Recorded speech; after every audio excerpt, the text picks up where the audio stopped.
guys, visit lang si Amy Robinson Supermarket na may Go Time kiosk. Then nakapag-print tayo ng Go Time card.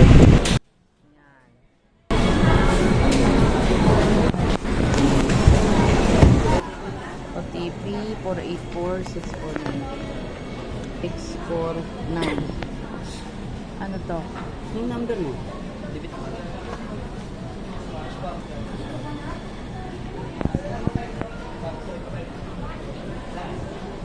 Kumana.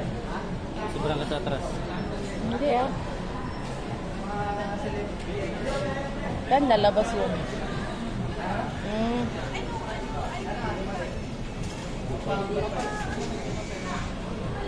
Saka to. No cash withdrawal here. Pwedeng mag-deposit, hindi pwedeng mag-withdraw.